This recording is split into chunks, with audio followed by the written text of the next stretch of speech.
Start building up, live your life, be a diamond in the rough. All right, how is it going, everybody? This is the Just Life podcast. I am Gavin, otherwise known as Vino, and I'm with Hayden, known as White Hat. Yes, sir. So this is, I believe, probably going to be the second episode we're posting together. We had posted 3. First one, as we had stated, bad audio, not going up, but we did post our first episode as a group. I had a lot of fun with it. Finally got it out, got a little bit of exposure with the people that we know.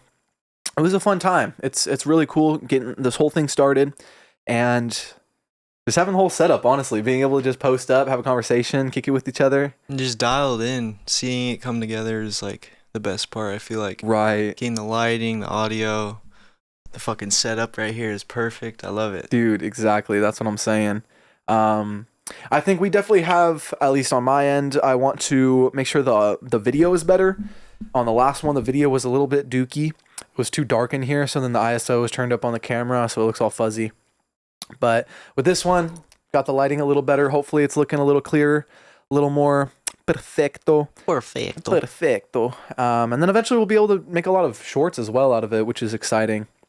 Here's a good topic that we can dive into. It looks like I'm most likely going to be starting somewhat of a clothing brand coming soon. Mm-hmm. I'm going to be stemming off of the Just Life name. It's going to be Just Life Clothing Co. It's not directly going to be intertwined with the podcast, but it's essentially going to be another avenue where if you want to support, want to help out, or just enjoy the merch, you can go and buy something on there and really support this whole cause that we got going on, because it's a lot that we're doing, from video to audio, podcasts, videography to music, and that shit gets expensive. Pretty expensive. And to keep it going and to make new fun ideas happen and create new content and really be able to chase after it, support's going to be needed. So planning that out. How about you, man? What are you thinking when it comes to all sorts of clothing and merch and all that? Dude, I'm just hyped to start grinding, start being more creative with clothing, because I don't know, I'm always kind of been a fashion type of guy. I always like putting together a fit or some shit. Right. And it's really fun to work with you on this because, one, you know everything to do with all that shit now. I know, right? And we have all the tools to make this shit happen. We found the perfect website. What was it, Etsy? Etsy's where we're going to be selling everything on. We're going to be selling off Etsy, and then Printify. Printify is where we're making most of our merch. It's going to be a lot easier than buying a full bulk sale of clothes that we might not need. And it's cool because we get to do the, what's it called? Like the whole design process and everything? Whole design process, and we were able to get the sample. Right, that's a big thing. We're going to be able to really see the quality of the clothing we're going to make first before we put anything out. We're going to put 100% into that shit, man. Right. And I feel like every day we're going to be doing this more and more, and ideas are going to pop up. Right. To me, it seems like another avenue of, mainly it's just support, being able to support everything and kind of get some money in to funnel back into, like I was saying, the other passions, the other creative projects. But it's really exciting, and I think it's a easy way to get it kind of jump started. Starting a clothing brand can be a lot of work, especially if you're doing everything in-house. You're getting the stock, sorting the stock, doing the graphics, sending everything out on your own. It can become a lot, especially to start, and I'm not looking for this clothing brand to be the main thing that I'm focused on. Obviously, all this content creation is going to be the main thing, but I at least want it as like a side hustle is kind of how I want to treat it. So Printify is a perfect place where you can do some print on demand. It's really easy, low startup cost, and eventually we can move it up. Eventually, when we got some shirts that are selling, some good graphics, and then we can take it to the next level, make them more high quality, more in-house on our website. We can take it there, but for now, fun. It's exciting. It seems like another entrepreneurial route. For real. That's how I saw it when you were explaining it to Jaden last night. It was like, it's a whole different route we can take just to make some side hustle money, bro. Like, right. It's not that hard, to be honest. It's just pretty much creating the designs and hoping people view it, review it, and fucking, I don't know, just fuck with our clothing. Right. Like our ideas with it. And it's pretty much just commitment, just putting in the time to create new graphics and do all of that. But I'm excited to be able to promote it to all my family members and friends, maybe to get a little pre-order going to start off, just so that I can get the ball rolling. It feels like, obviously with YouTube, with the podcast, social media, it's hard to make direct money from it. Especially right away. Yeah. It takes a lot of time to build, I don't know, the fan base around it, fans that actually want to support our cause and actually buy merch and shit. I feel like the first thing we should start with that is like getting promotional ads, making really good quality promotional videos, Right. making people see that shit over and over again, hitting the algorithm with it. Because I think most of the clothing brands nowadays, it's all just stemming off Instagram and TikTok. Literally. And it's all like Instagram and TikTok are the backbones to a lot of clothing companies now. Like they don't really go all in the website. They kind of just, I don't know. Right. It's not small. necessarily half-assed, but it's the way to do it now. Right. It's just a different course of action for making all that shit happen. It's sick because right when we started talking about this, it made me think of Wu Wear. Yeah, the clan. Wu-Tang wear. That's what I'm saying. Dude, that shit's fucking sick, man. Like it's just small scale. That's what I like. I like the small scale independent work of it to where it's not like, all right, I'm making a fucking street clothing brand, something that's going to go into stores. Now I got to try and pitch it as like, all right, this is the Louis Vuitton new brand or whatever. Next trend coming up. Like it does. I don't have to put all the priority onto it like that. I can just kind of use it as, again, like I just keep saying it, it's support. It's just a way to support. If you like the cause and everything that we're doing, all the videos that we're making, just us as people, and you like it and you want to support, have it grow, that's the way to do it. And then it's also not a GoFundMe or a Patreon, because I'm not a fan of doing that personally, because obviously you're kind of just asking for free money for people to support you. I would like to much rather provide a service, at least, of like, here's a shirt, man. I made you a shirt. If you're going to send me $20, at least I can give you a shirt for it or something. Yep. So that's what I like about it too. It's another way we can engage with our viewers. Right. We get to give them something. Also for not a fucking expensive ass price. Right. Like $70 for a fucking hoodie. Right. 70, $80 for a hoodie, 45 for a t-shirt or something. Like the most I'd be able to charge is like 30 for a shirt and like 60 for a hoodie. Like I think that sounds about reasonable. That's understandable. Most brands be selling their shit at 100 now. Like all pants companies, dude, 120. All starting at 120. Too much, man. But I'm excited for it. I'm excited to see where that grows and where that ends up. And it's not just going to be for me. My sister is also going to be trying to get some merch out as well for her music. She's going around performing live at all these wineries around Temecula, starting to make a lot of connections. And it's getting to the point where us making merch and kind of representing ourselves and putting out something to represent us for our fans is going to be a quality way to support everything, get some more money rolling in, get our names out there. And I think it just looks so much more professional. If you pull up to a gig or anywhere and somebody meets you and you're working and, oh shit, you're wearing your company's name on your back, or you're dressed up in a way where you're supporting and promoting all of your stuff, it's just professional, man. It looks professional. And like everyone representing you, everyone that's there for you, got the merch on. Right. That shit's sick. It's like a, forget how do you say it. It's like publicity. Yeah, basically. like it's almost like just, it's advertisement. Yeah, it's advertising. Get your stuff on everybody else's backs. And then to me, it would probably be so cool when all of a sudden you meet somebody that's wearing your shirt and you didn't even directly sell it to them. Yeah. It's like, oh shit, that's it's our my stuff. shirt. You're supporting. That's hard. That's dope. And like another thing I really would want to do with this is like do pop-ups at car meets. Yes. Especially because I know we're probably going to do a lot of the shirts incorporated with cars.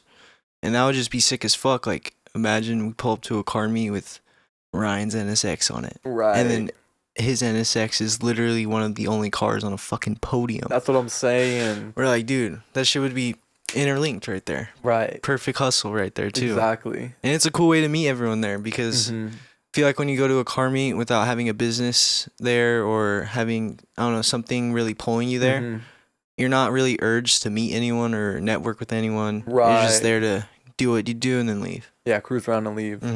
That's what the last car meet we went to, it was really fun because I kind of went out of my comfort space and started going up to most of the people that I figured out it was their car I'm taking a picture of and showed them the pictures, got their Instagram, networked with them for a little bit, and just, I don't know, just simple shit like that is a great way to grow your, I don't know, your social socializing when you're trying to do a business. Yeah, it's huge. Just the amount of people we've met just from a couple of the cars and coffees that we go to, not only from cool people that are just around looking at the event like us, or photographers that we're meeting that are taking pictures, and then people with dope ass whips and cars that are just chill. Everybody's so cool, and you get to connect, and then I'm posting this and they shout me out there. I mean, you can get an easy 5 to 10 different connects, follow back just organically through one event, and then say you're able to sell one shirt. That's one shirt that's circulating now at some of these events. Yeah. And then it'll be difficult because it's always difficult to sell something. But again, if you're going to these events and you're promoting it just like a genuine cause, connecting with people, networking, everything genuine, not just like, hey man, buy my shirt. Yeah. I made this shirt, I'm trying to sell it. But more like, bro, I like what camera are you using? Blah, blah, blah. What whip are you doing? Just form a cool, fun connection. Oh, what are you doing here? Oh, I come and I take videos, and then I also got this merchandise that I'm trying to promote. Oh shit, maybe let me check that out. So then it just becomes more genuine, more organic, and then if people want to support you, they can support you.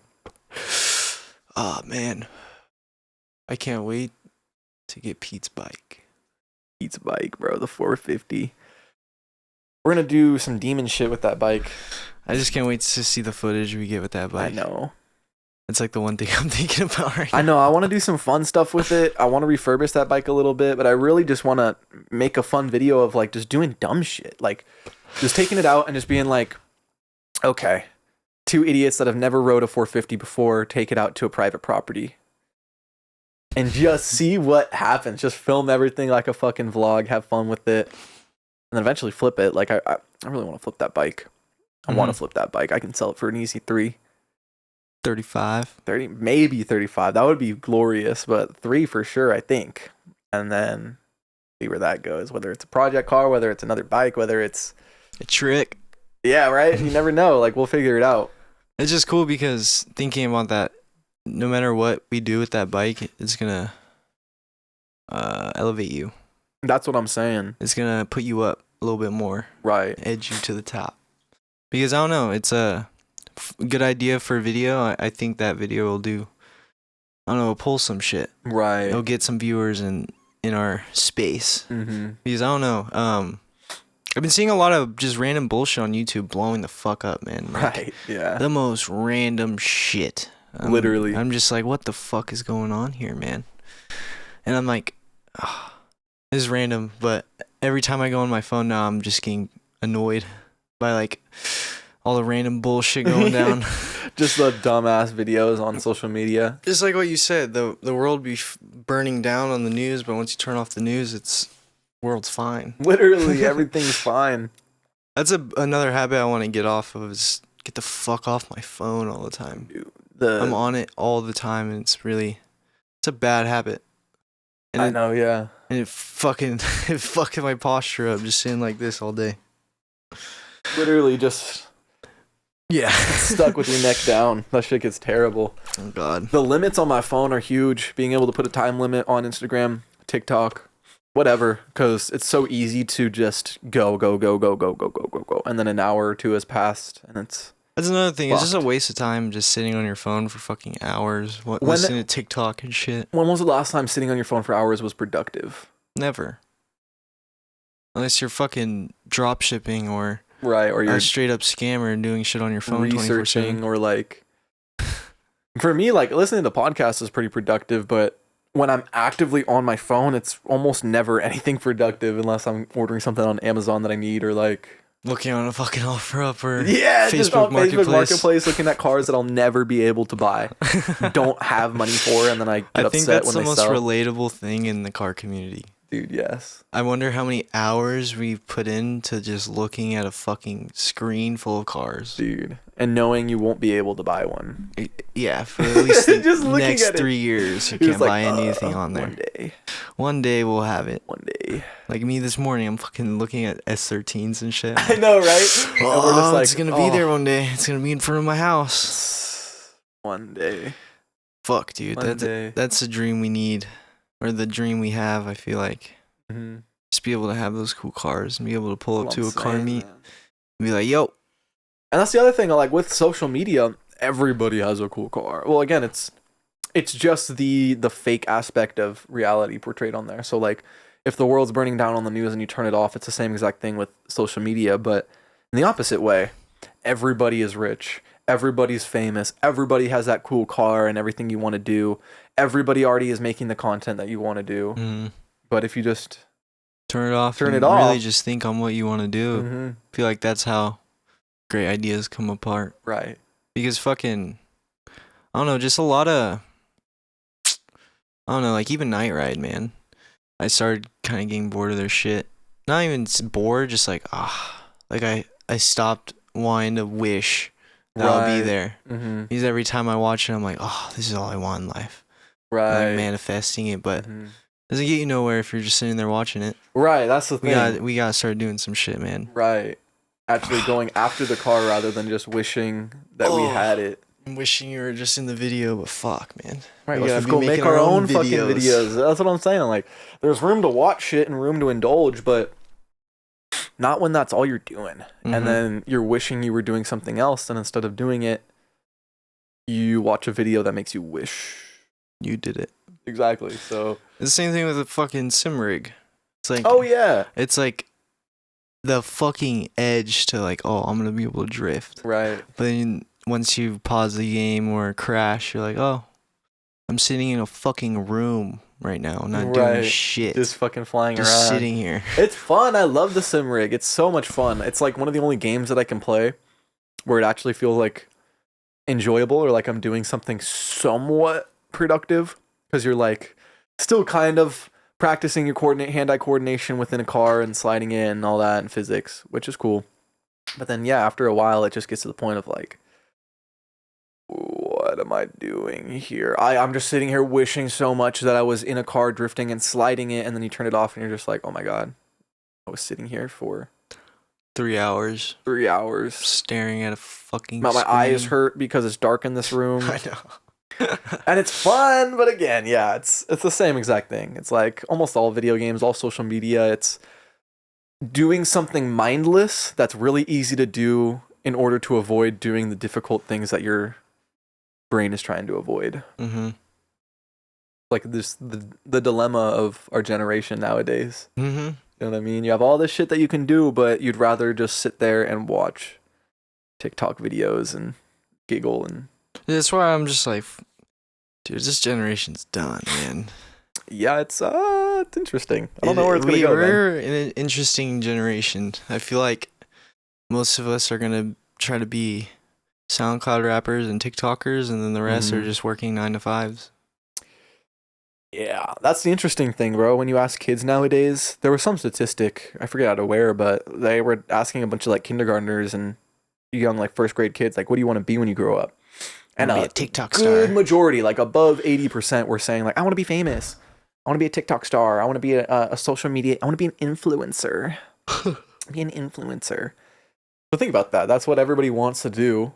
Everybody thinks is possible, which it is possible, but it's not like, I don't know. Again, it's a distorted reality that you're basing it off of, because you're going on your phone and you're seeing this, oh my god, this woman is so gorgeous and she's so rich, and look at how hot her boyfriend is, and she's on this private jet, and look, all she's doing is taking videos of herself being hot at a fucking resort, and that's her influencer job. But then you go and look into it and it's like, oh, the private jet she's flying is fake. She rented out 15 minutes in a private jet to take the video, rented out the hotel for a day. Maybe you are really doing it, but it's like, you don't even have to do it. It's all fake. It is all fake. All the money you're making, who you're with, the way you're acting, how happy you actually are.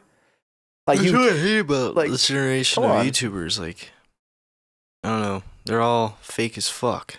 Mm-hmm. It's like you see them when they don't know the cameras are on, they're fucking assholes. Right. It's That's like why I half like of the podcasts. YouTube community, man. Like, I don't know. I feel like there's a handful of people that are actually fully genuine in their shit. Right. Like, it sounds dumb and cliche, but I feel like all the weed YouTubers they're just fucking chill. Right. They're the homies. Just Like kinda down to Raul G, earth. man. That was one of my first YouTubers I started watching. Mm-hmm. It was the first time I really like connected with the fool on YouTube. Right. Like, I'm like, dude, I could really be this fool's homie. This is the homie right here. For real. And Oh man, I want to start filming more like hiking and smoking content. Right, just getting out, doing whatever on a beautiful day. I want to Yeah. go on that hike today. Fuck. I know. We can still segment the time out later after a studio session with Ryan, Mm-hmm. but we just got to figure it out. Those hikes are imperative. They're huge. But like you were saying, it definitely seems like the weed tube, checking levels, it definitely seems like the weed tube space is very genuine. You always have your outliers, but I mean, looking at it, Raw OG, Eric Kahn, Dope is Yola, Goblin, like Fucking all Goblin. these people, they're all huge and super, super down to earth, genuine, and really just want the best for their fans and for their content. And they're really humble. That's the thing. The people that understand, Dope is Yola is a prime example. The people that understand the necessity of the viewer and really respect your viewers and are humble for everything that they provide.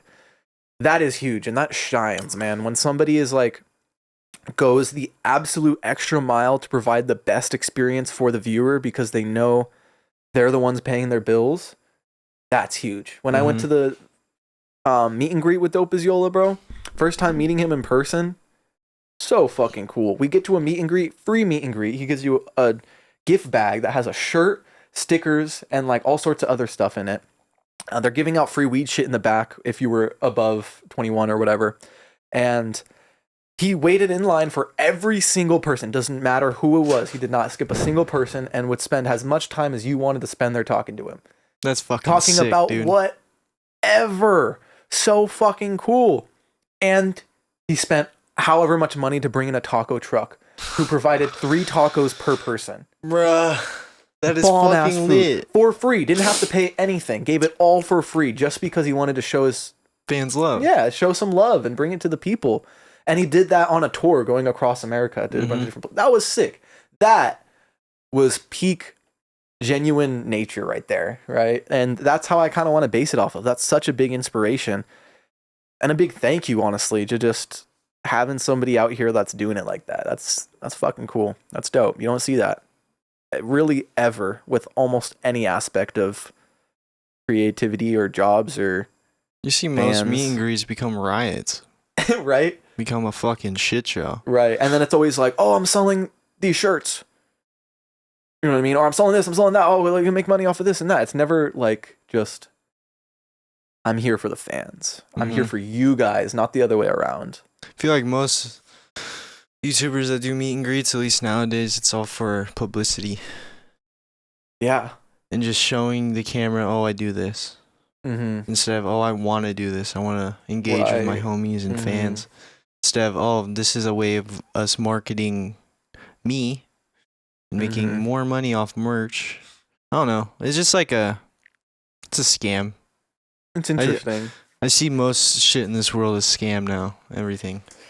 A Or lot at of it, least bro. a fucking really complicated pyramid scheme. Right, exactly. Like it's all either the one or two. Literally. Yeah, it's interesting, man. It really takes a genuine hearted individual to not get corrupted by the world we live in. Which is why there's such few examples of that. Exactly. I don't know, it's just it's like I don't know. Our world's corrupted in many different ways. Right. Our government's corrupted. Fucking most hospitals and pharmacies are corrupted. Most things are meant to help you, corrupted. Almost all of it, from the food you eat, food industry, medical industry, war industry, religion industry, all of it, bro. It's all meant to keep you captured and keep control over you. And if you talk down on any of it, you're ostracized by everything and everyone. That's what I hate about that shit. It's weird. It really is an industry, and that's where I think this new generation of creatives are really branching out and doing things different. It's just look at the podcast, man. News is dead. News channels is completely dead. Like interviewing people on the news, that doesn't happen anymore. And if it does, Nobody sees it. nobody cares, and you're not somebody to be cared about. Yeah. I guess. Like, it's just mainly how it is. These podcasts and doing the open long form content that is independent. You are the one hosting the podcast. You're the one that's creating all the content. You're the one that's putting out the content.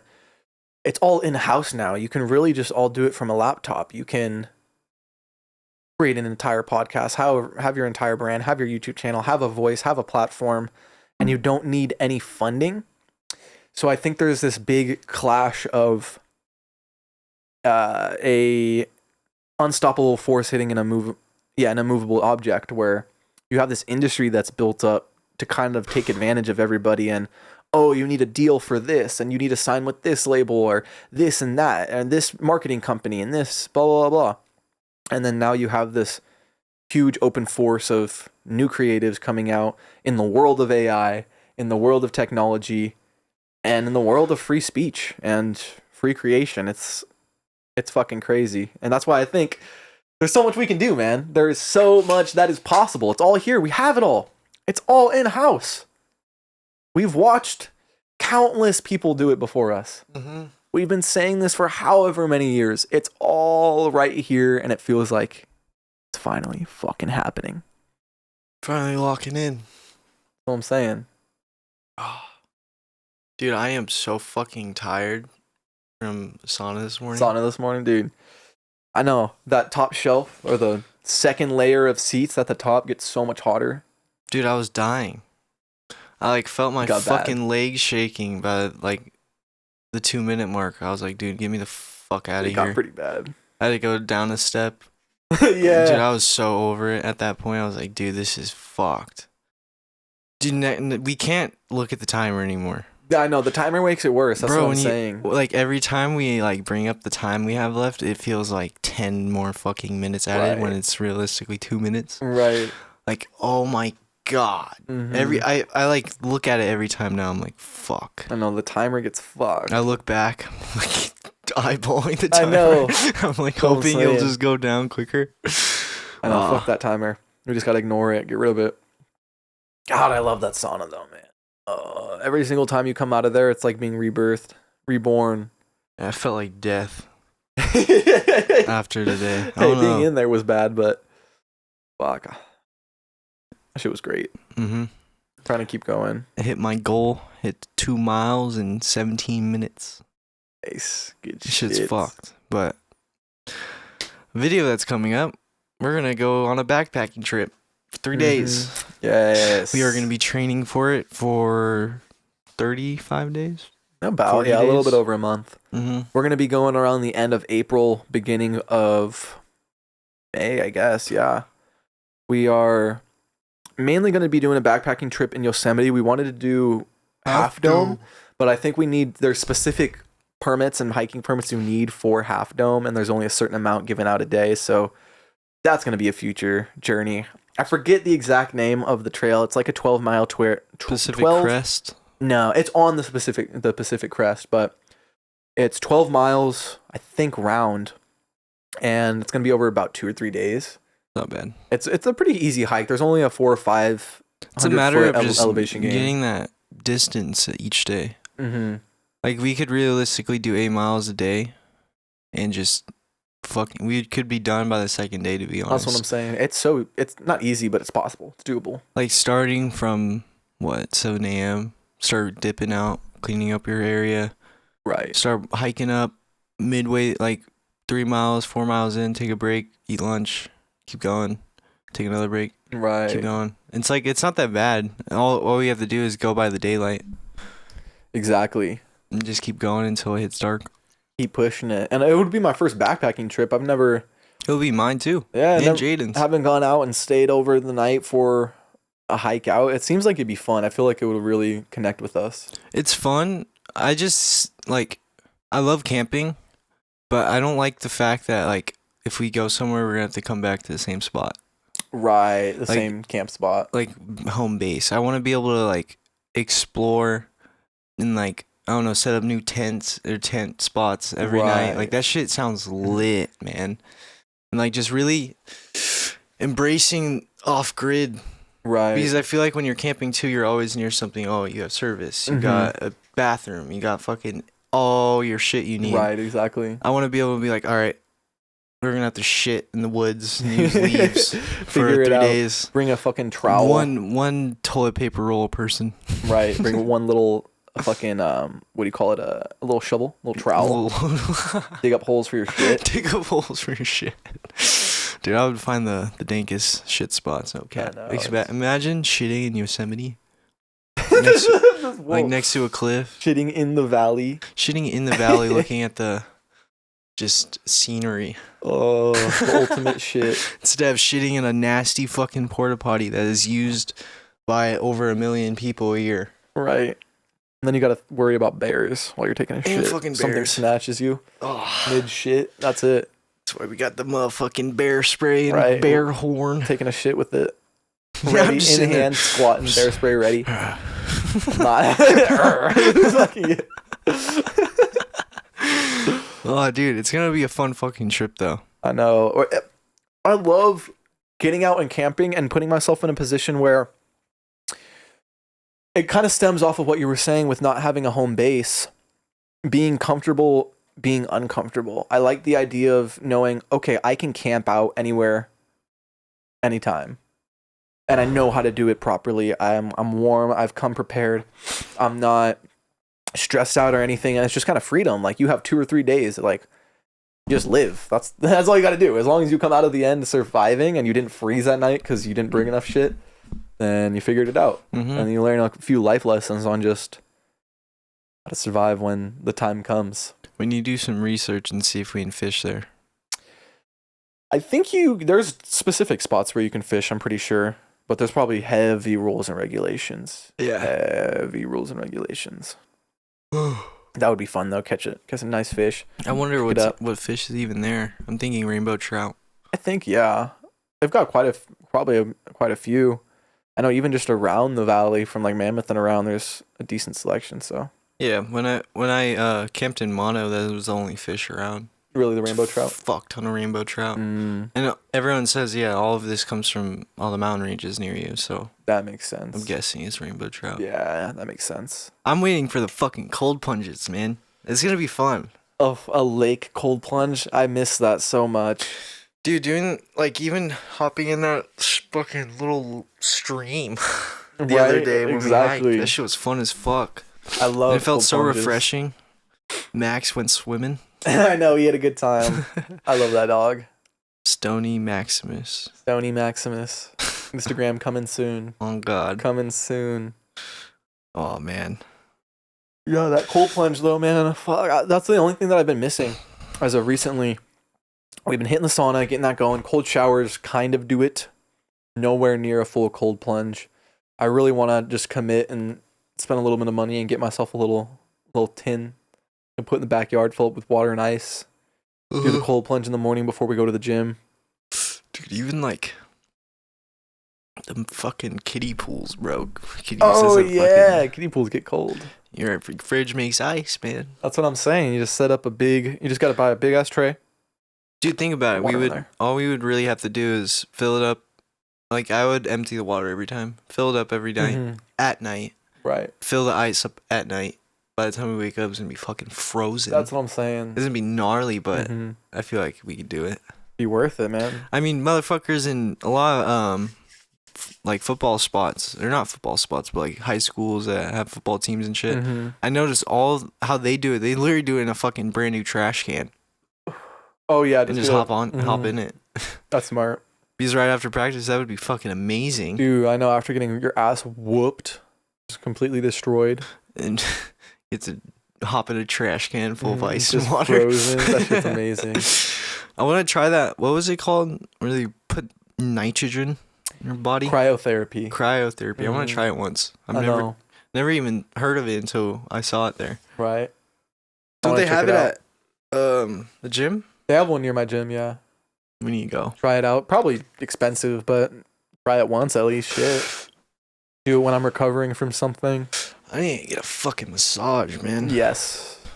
Lava rock massage. Just gotta pay for that shit. Fuck, it's so expensive. I know. It's worth it though. At least once. Fuck. At least once. Get me all limbered up. For real, I feel so fucking like especially after the gym sometimes I'm fucking feeling broken. Dude, honestly, that soreness is crazy. But that's why I really love the sauna, because it helps stretch. When I'm so tight after a workout and sit in the sauna, it really just helps me like, get this shit stretched out. Because otherwise, dude, especially when I stopped going to the gym and I stopped stretching, I totally forgot how tight your body gets. It gets bad. Like before I would stretch, I would feel like can't fucking move, can't touch my toes, stretch out. And I stand up, I'm like, dude, what the fuck? I've got like double the range of motion. I don't feel tight and Dude, like caught up. I've been skating for what, like 10 years, 13 years. I think I was first time I stood on a skateboard, I was like 1. Damn. But yeah, I never stretched before I skated Fuck. ever, and that's why I probably feel broken all the time. Right. Bro. Exactly. Like, just pulling every muscle ever. I would never stretch. Now I'm thinking about it, ever. It's fucked. Yeah, for real. My knees are gonna be done by the time I'm 50. You gotta start if I don't stretching keep that doing shit. that shit. Roll it all out. Oh, I'm like thinking about it. Like the amount of times I jumped down like a fucking 12 stair without stretching. Wow, that's just Doing insane. Skating anything without stretching, bro. Right? Fucking snowboarding without stretching. Oh The my first couple gosh. times I went, I never stretched, and I fucking felt broken, man. Dude, I still need to go. I know.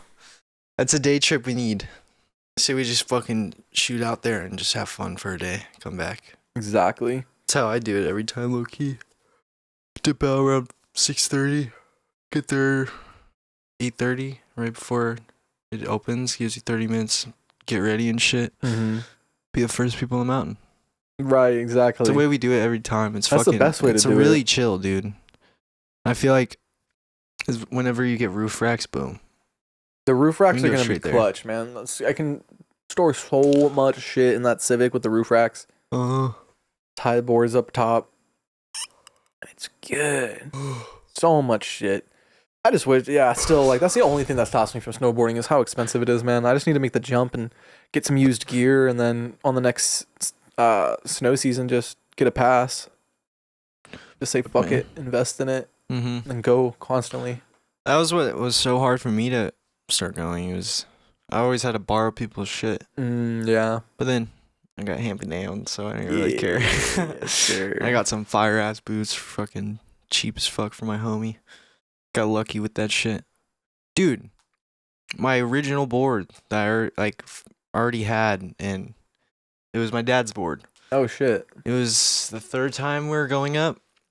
My dumbass homie didn't put on the roof rack right, and it is mid bong rip.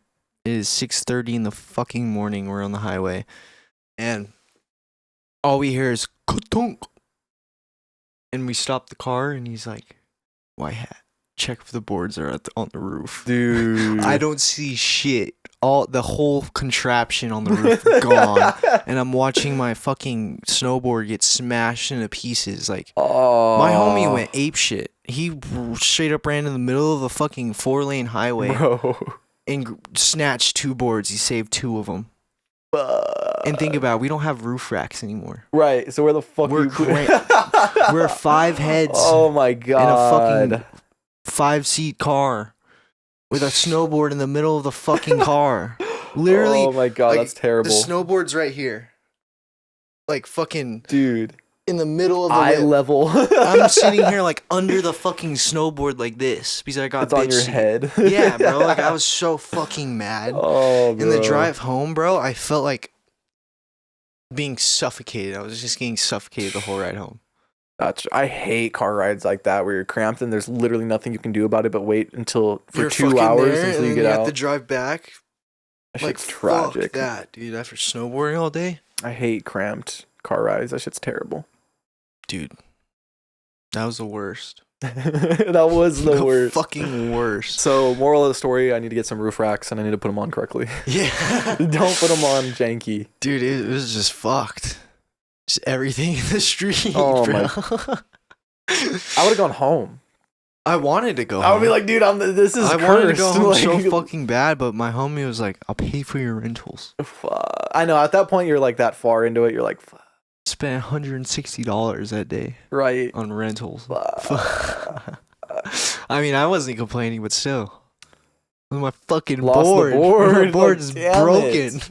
That So shit cracked me tragic, up man. though. I was like, dude, are you fucking serious? I got the whole video on it too. Like, you watch a fucking big ass truck just. Or if my homie was about to go for mine. Like mine was like a lane ahead a little bit. It was on the other side. And right before he was gonna go out, doosh, rides straight over it, takes out his bumper. I know we ruined a lot of people's mornings. Dude, I know, right? Oh my god. Bro, dude, the bumper like clipped off. Like we literally see it dragging. We were like, dude, we need to get out of here. We need to leave right We need now. to get the fuck out of here, bro. That's so we're gone. fucked, bro. That's so terrible. It's 6:30 in the morning. He's on the way to work. Not like us going to fucking snowboard. Yeah. And we're like, oh. Like his day's right. ruined. You guys had the chance to go home. Yeah, You just had to go. You had no choice. Bro, that was just a shit show, man. But that. yeah, moral of the story: put your fucking racks on, right? Yeah, get the proper roof And not rack have for a your car. $400 miss because those boards are fucking expensive, man. Oh my gosh, I can't imagine. I can't imagine. That's so fucked. That's Fuck. terrible. Still snowboard for the day though. Right. Still had the fun day. Still just enjoyed yourself. That's all that matters. But fuck, it's a good memory. Good It is story. a memory to always look back on. Right. I bring it up almost every time I see my homie. I'm like, you remember when you fucked us? Literally. Good lesson. Like, just fucked our day. Right. I'll fit that, bro. Yeah. One of the rare moments you'll ever see me hit a Nick on the podcast. I need a bong rip. It's bad. I got studio, so give it a little more time. Oh no. Since we took that 3-day break from the gym, this one fucking hit me. Nasty. I am slumbered right now. I know, dude. It's that rhythm you get in. Mm-hmm. Oh my god, that shit's so gross. This is terrible. I don't know why I ever hit that. It's bad. Yeah, that rhythm will get you. Especially when you throw off the rhythm, like you get yourself into waking up early and then you sleep in a day and then you try to wake up early again and you're like, ugh. And then Yeah, after dude. the workout, it's like, This morning I heard you knock twice. I felt was half asleep when you first knocked. You're like, let's go to the gym. I'm like, huh? Sat there for a little bit. Then you knocked again. I was like, oh shit, it's not like, a dream. it's not a dream. But dude, it's like, I don't know, waking up before the sunrise is the best feeling. Mhm. Especially when you get out of the gym, you're like, oh, the sun's barely coming up. Fuck Barely coming up. It's difficult. It's so hard to wake up before the sun, but when you do, it feels great. yeah. Mm-hmm. Fuck. When you get back in the rhythm. I know. Hey, we started Threw it me today, off. man. We're getting it back into getting. So Mhm. I'm fucking hyped, dude. I'm glad that we're like getting shit going. right. Filming or like trying to think of new ideas every day. Working out. Not smoking as much. Like, I think the past 2 days I didn't smoke till 7, 8. Excuse me. Like, Nice. it's been good. I hate being high as fuck in the middle of the day, and then by the time you're not high, you're like, oh, I didn't do shit. Exactly. I didn't do nothing besides sit here and watch videos all day. Exactly, man. It's bad. Mm. But I'm glad we're getting out of that shit, and Right. we're having shit that actually can keep us busy, like this podcast. Right, exactly, man. Like- Keeping this whole thing going. Before this started, we had shit we could film, but it was always planned a week ahead. And then we Right. spend the whole week before doing nothing. Pretty much nothing, and then being like, oh, we can film. We'll do that later. Yeah. Now we're finally actually making shit happen. Oh God, it's like, I don't know. We've been talking about it for the past like 2 episodes, but it's still new to us. It's Exactly. fucking sick, and it Mhm. still feels really. I don't know. It's like a. I don't know how to explain it, but it's a change for us. Not change, Right. but it's a. I don't know. It's like a progression almost. Yeah, like progression. we're getting We're getting seeing the ball it rolling. in front of us. We're doing it. Look at this shit. We're progressing. that's what I'm Filming this saying. shit right now. Got some better lighting, got better audio, a little bit better of a setup. Thank you for not smoking. And fucking it's cool, it's progressing. We're gonna get more ideas, more concepts, more video ideas. We're gonna get more guests on this podcast, get more people's That's how perspectives. We want to figure out how to have more than 2 people this time. Next, Right. I feel like that's what we should go for next podcast. Right. Get Jaden here on his day Mhm. off. Get it early. Start up early. Right, exactly. Be done with it by Mhm. 11, 12.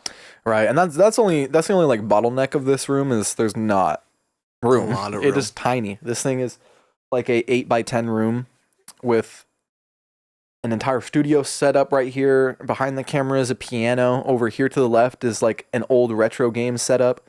And then this is the only open space right here that you were seeing for the podcast. And we're right up on the wall. The light is In front right of there. us. It's like everything is set up so small. So to get 3 people, we'll really have to figure it out and probably add another camera. I have to figure it out. We'll see. We will see, man. Carry for a second. I'm gonna double check. Fuck yeah. Fucking. Ah. I would think. Dude, the loft would be pretty cool. The loft would. It's just so. And we gotta. The thing is then we have to take the entire computer up there, the entire That's the thing. We have to run it all through this interface, so we're kind of tied down to this room unless we get another interface specifically for the podcast. That's. But money. It's like, bro, let's just figure it out for now. We'll deal with it. Yeah, a year later, if we want to move the podcast to a separate location, it'll make sense. Mm-hmm. But for right now, this is spot. This is spot right here. And I like it. It's a cool vibe. It's a nice little area. I'm going to get some more posters to put up on the walls right here. Some of the graphics I've been making. Got a couple posters over there that we can put up. Just a bunch of music inspiration, videography inspiration. I really want this to just be a really nice, chill, inviting environment for everybody to where not only if you're coming in to make music, if you're coming in for the podcast, if we're just coming in to have a conversation, step in this room, it's good. Mm-hmm. You're comfortable. You're comfortable without even needing to make yourself. Mm-hmm. So, dude, I fell in love with this room when I first started coming here. I fucking love being in here for some reason. It's just like it's a safe space. It's chill as fuck in here. Right. Got all the memorabilia and shit. That's what I'm saying. Got the beautiful fucking studio that I don't know anyone has. Like, nobody has this level of a studio. It's fun, man. It's been amazing to be able to build it up, too. It's dude, I love seeing the progression videos. If you go back onto my YouTube channel to the very first video that I dropped, I think it's the first video I have on, maybe the second, but it was my senior year exit project. I think it's titled like Who Am I or something like that. And it's my senior year exit project, and at the end of the video, it was when I made that video 3 years ago when the studio was barely starting.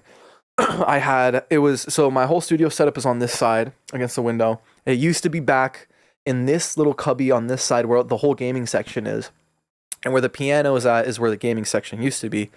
And it was literally just a tiny little L desk with my microphone set up in the corner in the cubby with one monitor. And yeah, it was just a really shitty small setup. It looked cool at the time. I thought it was cool at the time.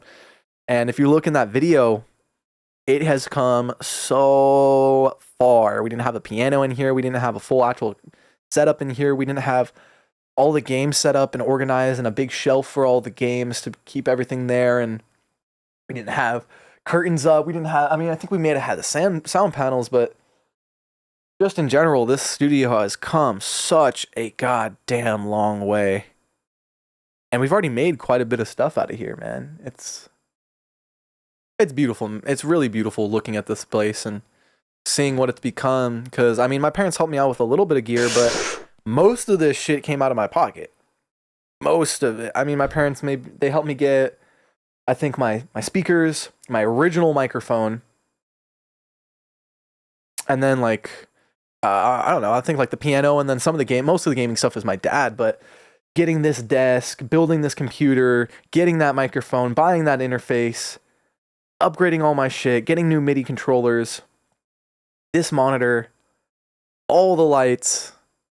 Yeah, most of this shit came out of my pocket. So it's really cool to see it come together. Yeah, become a place where we can actually make shit. And it's like I'm reaping the fruits of my labor. Fuck of putting this shit together, man. It's cool. It's fucking sick, man. I don't know, just all this shit is therapy for us, I feel like. Yeah, exactly. It's keeping us from smoking weed all the time. 2, it's distracting us from, I don't know, our fucked up thoughts. Because I don't know. Right, I have a fucked up head. So just having ideas of just being creative and putting out what you love is really helpful for me. I don't know. It just helps me Oh, yeah. mentally, and I fucking love that shit. Oh yeah, man. It's sick. I had a conversation with my therapist this morning. Psychiatrist. I think no. Yeah, psychologist is the more, I think, psychologist. Just sounds so much more professional than saying therapist. It makes you sound like a businessman. So a psychologist and I were having a conversation this morning. But one big thing was just like, how do I feel about everything that's progressing and the difference between how I feel now and how I did just even 6 months ago, before, when I had the idea of making all this stuff, but I wasn't actually doing it. Mm-hmm. And the best way I was able to describe it was, I feel like I'm ready. I feel like where I was before was someone who was lost. And by before, I mean like past couple years up to about 6 months ago. I felt like someone who was very lost, who kind of had an idea of who they wanted to be, where they wanted to go, but was stuck so much in stuck in my emotions right now, and thinking like, oh, I wish I could do this, but I'm not doing that, and oh, I can do that, and getting so stuck in my head of what I could do rather than just living in the moment, experiencing the moment, and allowing myself to kind of have a broader perspective on everything. Mm-hmm. It's nice, and I feel ready, man. I feel like I'm ready to. That's what I need to work on the most, dude. Is fucking living in the moment. Mm-hmm. I feel like it's definitely good to look into the future and really think on what you want to do in the future, but it's helpful, but also not. Right. Like, if the future is all that you're looking for, you're never paying attention to what's going on now in front of you. Exactly.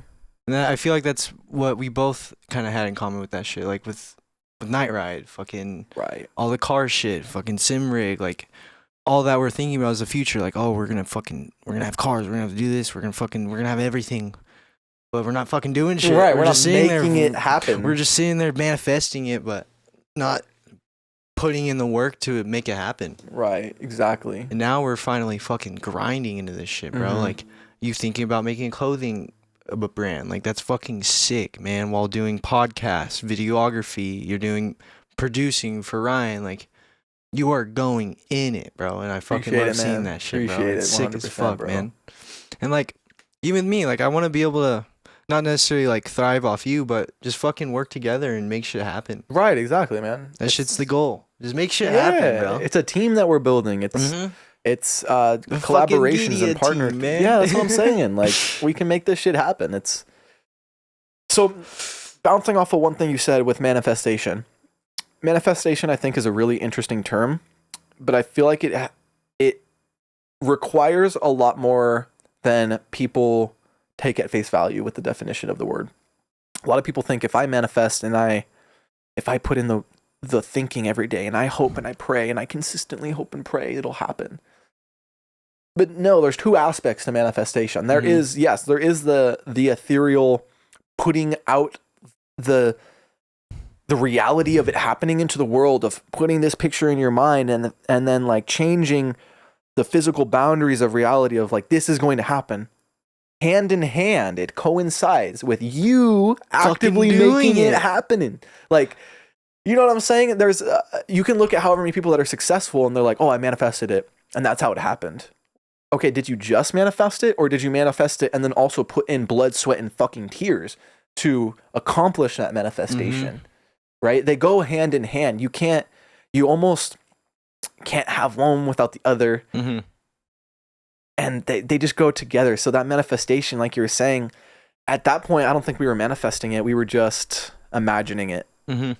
And now I think we are manifesting it. Mm-hmm. We're bringing it to reality, forming the concept and making it a real thing rather than praying and hoping. Yeah. You know what I mean? That's what's so fucking... I feel like it's bounced back to fucking Fast House. That was the main Kickstarter to us to fucking do this shit. Exactly. Them bringing it up like, oh, dude, we want to make it off this shit. We want to build a community down here in SoCal. Mm-hmm. that's the only thing I can think about to fucking push that made me that first like leap of faith. Right, exactly. It's fucking sick, dude. Like I don't think I don't want to say this, but it's like I don't think if that didn't happen, I don't think we would be doing this right now. Probably wouldn't, bro. We'd probably still just be wishing and imagining it. That was an insane day. You know when you have those monumental days, like just those monumental moments where you feel it, like while it's happening, you know, dude, this is a documentary moment. 20 years from now, this is going to be a plot point in the documentary. Dude, was fuck this yeah, bro. event right here when they explain, like, I'm trying to come up with a good example, but just those moments, like say Kurt Cobain, when he, one of his friends wrote down on the wall, "Kurt smells like Teen Spirit" during one of their drunken fucking nights, right? And then he takes that, he sees that, and when she was writing that, she was basically just making a joke. He smells like Teen Spirit, which was like, I think Teen Spirit was a cologne during the time.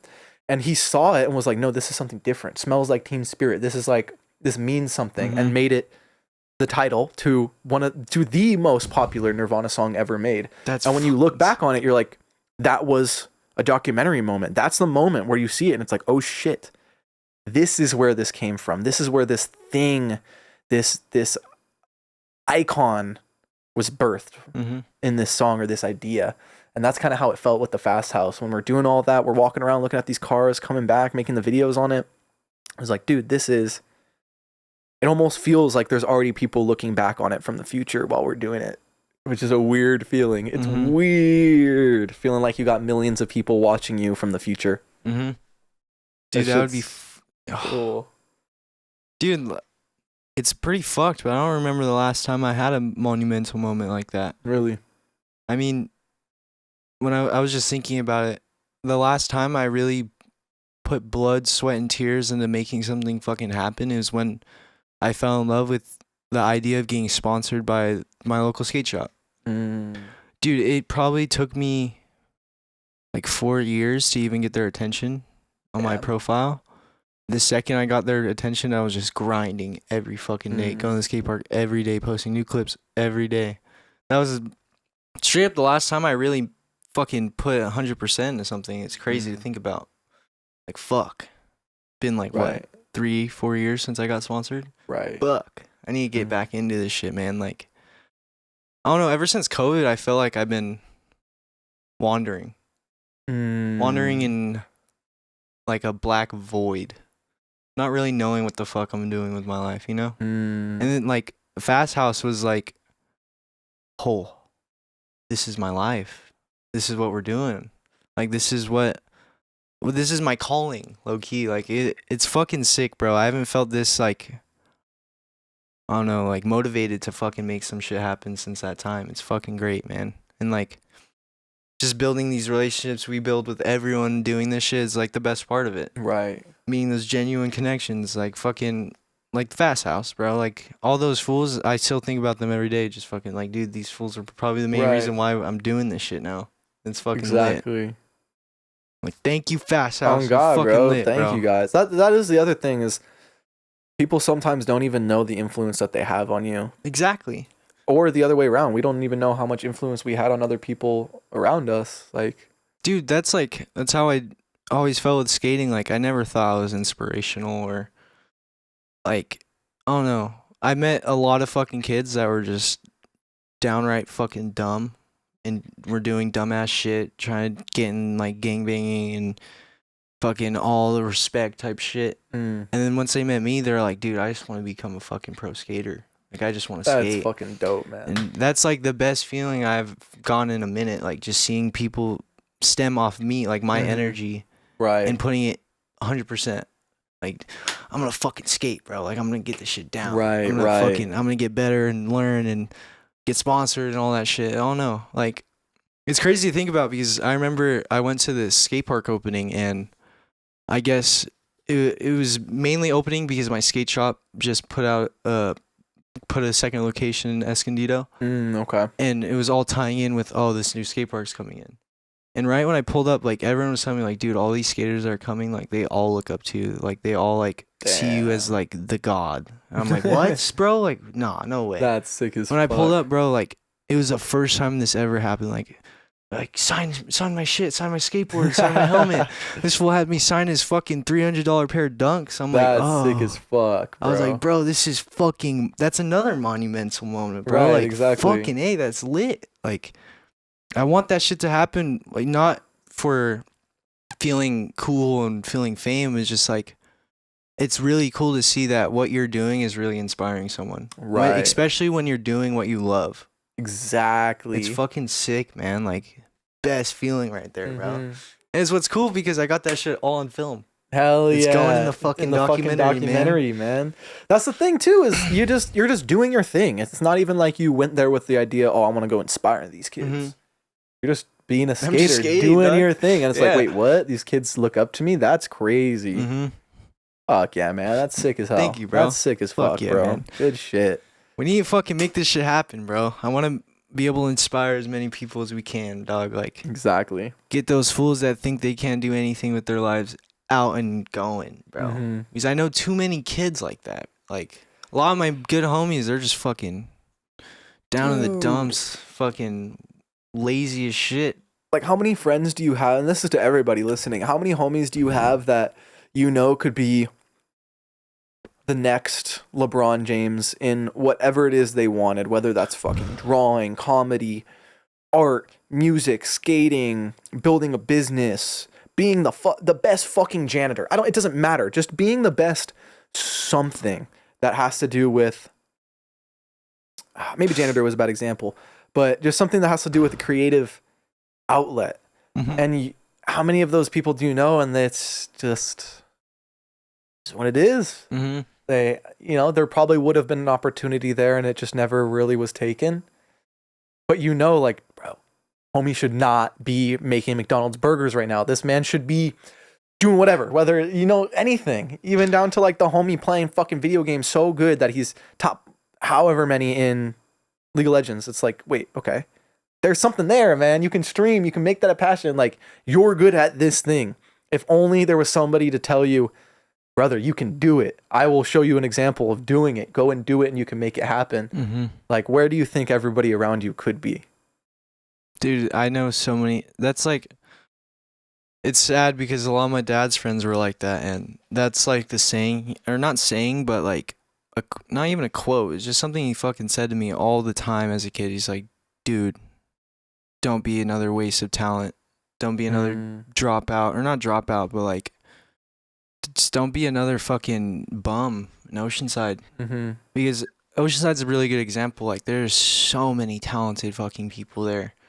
Fucking amazing people, but they throw it all away because, one, drugs, alcohol, fucking laziness, all that shit, bro. Like, that's the one thing my dad's always pushed me not to be. Don't waste your fucking talent. It's like, I'm not trying to be cool or anything, but like, my dad always, like, a lot of people realize, like, I've always been pretty talented on anything that I've really tried to do. When you put your mind to something, you can make it happen. Yeah, and like, the amount of times like with jiu-jitsu, bro, like, I could have really gone somewhere For with real, that shit. yeah. And like, really, like, I don't know, get my name out there, become fucking, I don't know, UFC fighter or some Right, shit, who dog. knows? Like, I don't know, I'm done letting, like, I don't know, like, I'm done quitting on shit that I think I can't be famous in. You know, like, I see what you're saying. that's how I've been feeling with skating, bro. Like, there's millions of talented fucking skateboarders that are on a whole different level than me. Mm-hmm. And I let that cloud my dream of being a pro skater. Right. I'm like, fuck, dude, I could really just be putting in my own work and just making that shit happen. Literally, just making that shit happen. Exactly, man. It's really interesting. It reminds me of one of my homies, Chris. Chris, I fucking love you, bro. But this was a huge thing that you were dealing with and seemed like a bottleneck for you. But Chris was one of the most talented guitarists I have ever fucking met in my life. I've never met a man that can like literally break his body down and like physically almost kill himself to become a better guitarist, to work so hard to practice and to get something down so perfect. Like, this guy is so talented, especially with just experimenting with ideas and making new ideas. And his favorite guitarist was Tim Henson, probably still is. But I'd always have conversations with him. And he's like, oh, I want to be like Tim Henson. I want to be like Tim Henson. I'll never be that good. Like, I got to put in so much time to be this good so then I can start making music. I'm like, no, dude, you are already where you want to be. You're already within the top 1% of all guitarists in the world. Think about how many people pick up the guitar and just play a couple chords. You are so far beyond the average, but you're setting your average as peak level performance. Yeah. So now everything that you do, it's almost seemed like he couldn't appreciate his own art and the own like amazing creations that he would make. Like when we made Limbo, I had to have him just freestyle, and then I had to pick out his freestyles and be like, no, I like this, this sounds good, to then put it on a track, because otherwise he would have just kept going and be like, no, I don't like that, I'm gonna keep going, I'm gonna find an idea and keep going, I don't like it. But when you pick out his ideas that I'm hearing, and I'm like, dude, no, there's fucking talent here, it's right there, you're just thinking that you need to be up here. And that was, in my eyes, what seemed like was one of his big limiting factors for music. That's how it is with my skating, bro. Like, I think I'm pretty good, but I'm sitting here comparing myself to someone that is a skating god in fucking Red Bull and doing the most insane contests known to man. But still, I don't know. It's just like,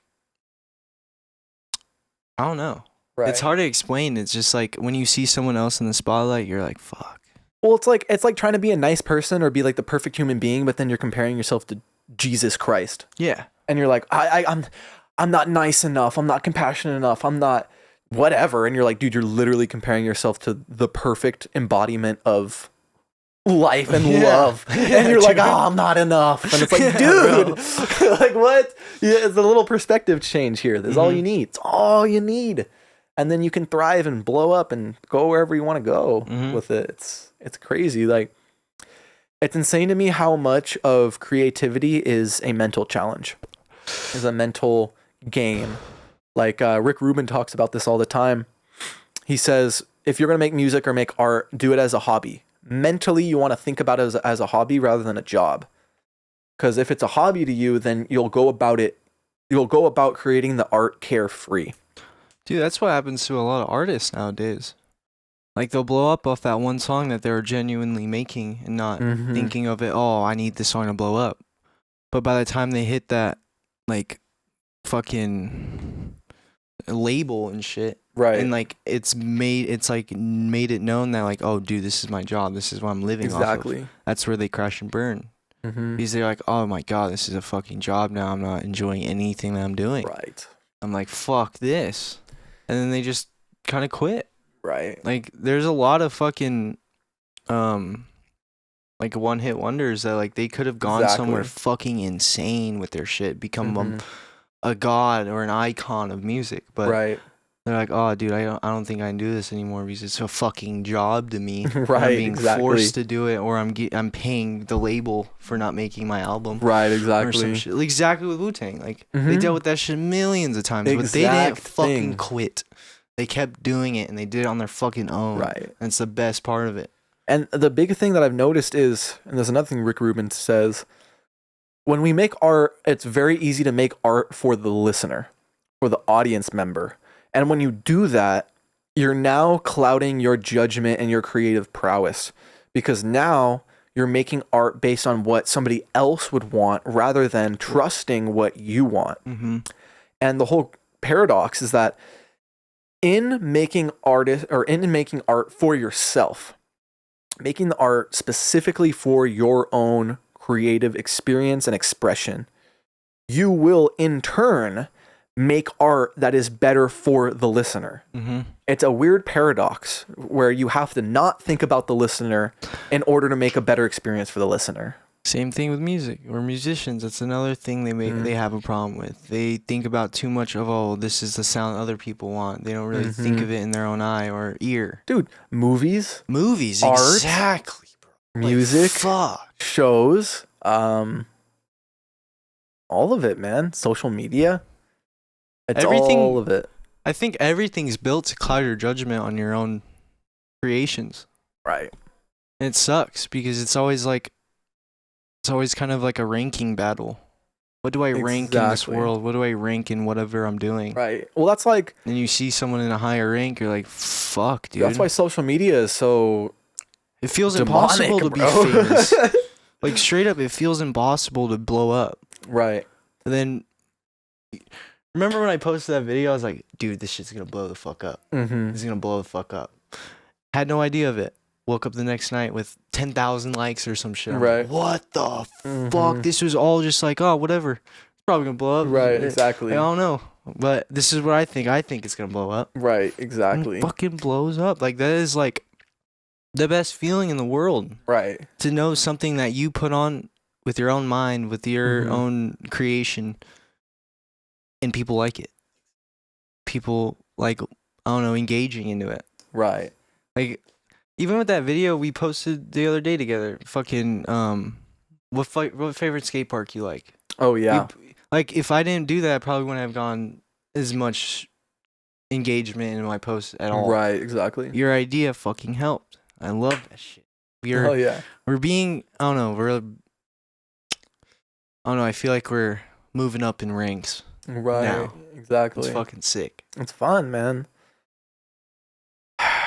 It's cool. It feels like the dreams we've been having are finally starting to come to fruition, or at least not the dreams themselves, but our progression towards those dreams. Mm-hmm. Because for me, the dream isn't just being rich and famous. It's living a fulfilled life. Not even, my goal isn't to be rich and famous. My goal is to be successful in my own aspect, in my happiness, in my creativity, in how I help and influence other people in positive directions.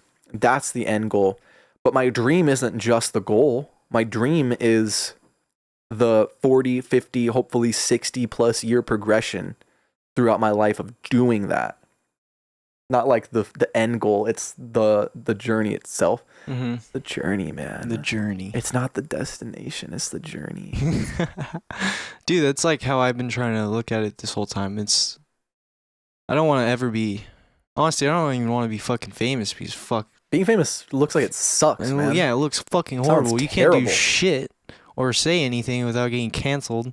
Mm-hmm. You're like, dude, this is fucked. This All of is a sudden- world of free speech. Right, all of a sudden your opinion is important and you're a role model and we need your take on X, Y, and Z. Like look what? at the fucking Olympics, bro. They're even getting fucked over by this shit. Mhm.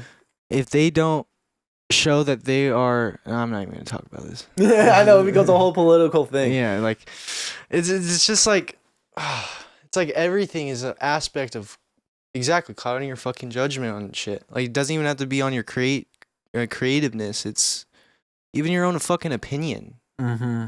You're being Exactly. like, it's fucked. You get ostracized if you have a different opinion on certain shit. I'm like, fuck, man. Right, it's like, bro, let's Like, just this is be friends. this is just fucking be happy. Like, I always said this, like, if all the world leaders smoked some weed and had an ego death together, dude, this 5 world would be grams. fucking chilling. It would be different. It would be way different. It would be like if Gandhi was the Lord of World. Fucking God.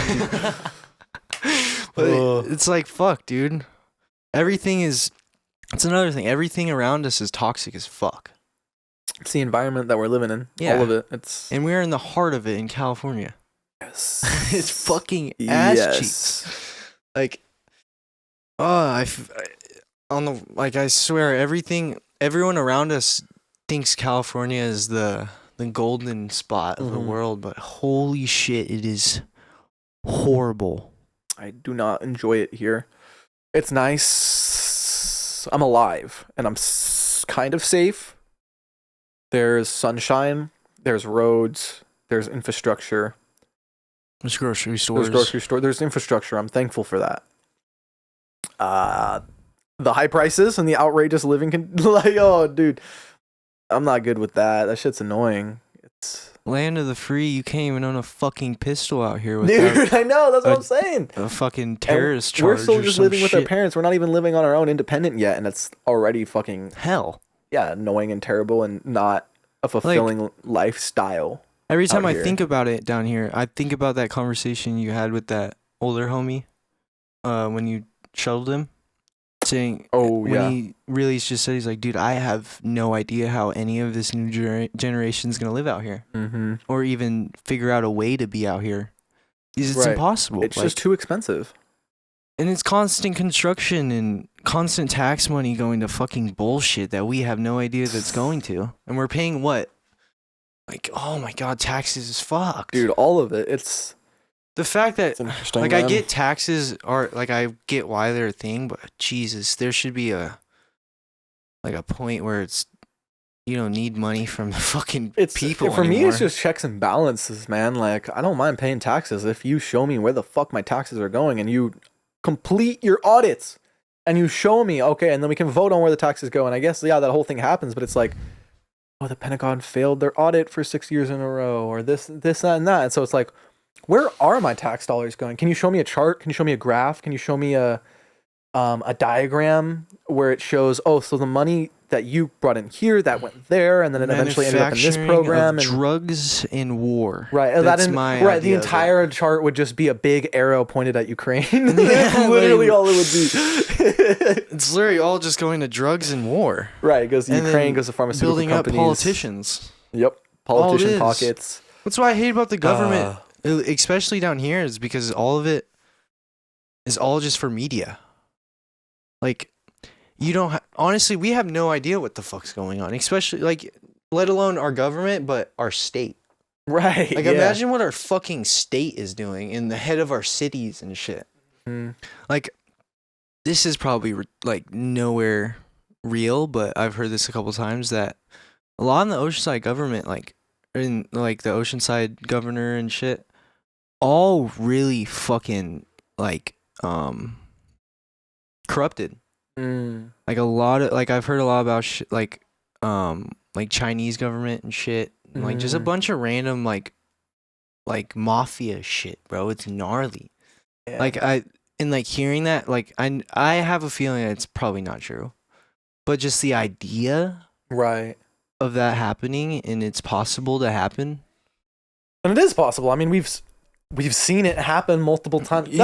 That's my thing, man, is we're taught in school we need to listen to history so then history doesn't repeat itself. But the first thing you do when you leave school is forget about fucking history.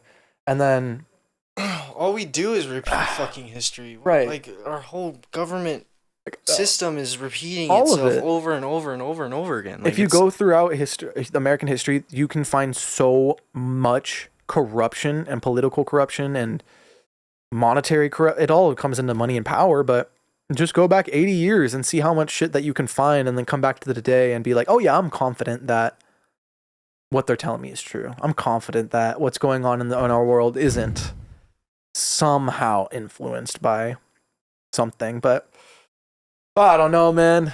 It's the world we live in at this point, so yep.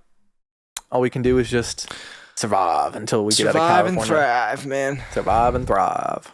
Trying to get out of here, trying to go to North Carolina, trying to go to anywhere. I really want to go visit the East Coast. I haven't really been over to that side at all, to that side of America, and I feel like it's a completely different climate. There's probably such a nice just outdoor environment there. There's probably so much to do. Different weather, different people, different lifestyle.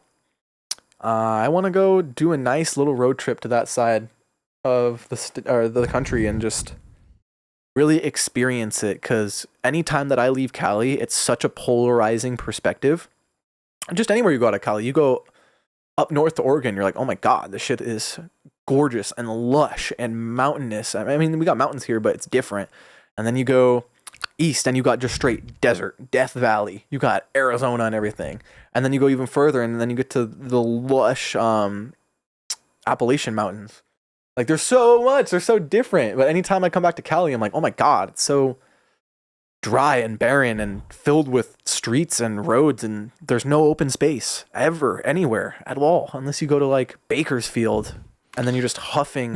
Dude, Bakersfield chemicals. is fucking ass, man. Smog. Bro, isn't that like the like the factory city? Yes, the agricultural area. Yeah. It's disgusting, bro. When we were driving to Yosemite, it's literally like 2 or 3 hours, depending on which side of the Sierra Nevadas you go on.